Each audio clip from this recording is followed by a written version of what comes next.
আওয়ামী লীগ একটা অভদ্র দল, এরাও একটা অসভ্য দল। ওরা আজকে বাংলাদেশে বড় বড় লম্বা লম্বা লম্বা কথা বলে, বাংলাদেশের জনগণকে কচুকাটা করেছে।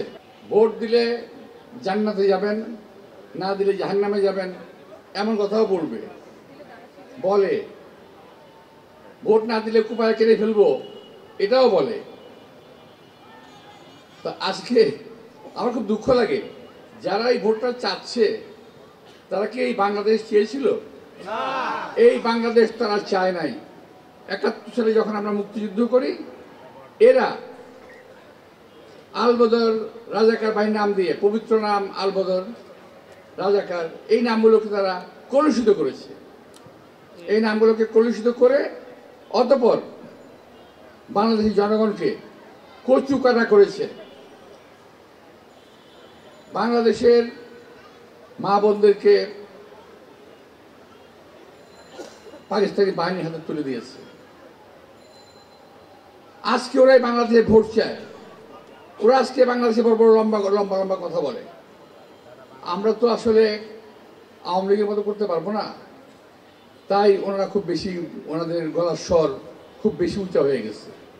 এই জন্য একটা খারাপ কথা বলতে হয় যে আসলে আপনাদের ওষুধ হলো আওয়ামী লীগ। ওদের কোনো ভদ্রলোকের সঙ্গে ওরা কাজ করতে পারবে না। আওয়ামী লীগ একটা অভদ্র দল, এরাও একটা অসভ্য দল এবং ধর্ম বিকৃতকারী একটা দল। এরা মওদুদ দেবতায় বিশ্বাস করে, এরা ইসলামে বিশ্বাস করে না। এরা মুসলমান ধর্মে বিশ্বাস করে, যদিও মুসলমানের লিবাস আছে এদের। এই সমস্ত লোকগুলোর হাত থেকে দয়া করে বেঁচে থাকবেন। এরা বাসায় বাসায় যাচ্ছে, মা বোনদেরকে একা পায় বাসায়। আমার মা বোনেরা, বাংলাদেশের মা বোনেরা অত্যন্ত ধর্মভীরু এবং দুর্বল, তাই না?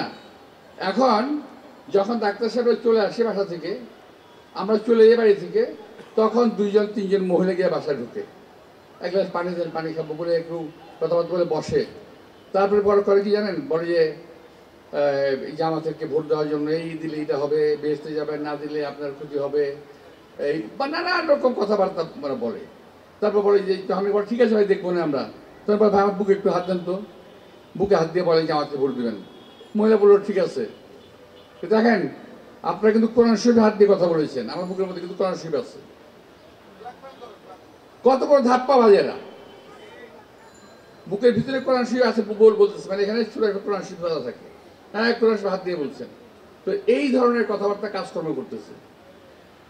বাংলাদেশের লোক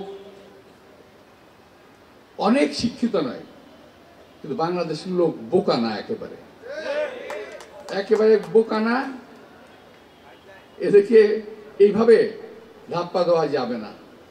কেউ বলে রোজা পূজা এক, কেউ বলে আমাদের রাসূল সাল্লাল্লাহু আলাইহি ওয়াসাল্লামের সঙ্গে অন্য ধর্মের বিষ্ণু কৃষ্ণ এদের সঙ্গে মিলিয়ে ফেলেন। এই সমস্ত লোকদেরকে একটু চিহ্নিত করবেন দয়া করে।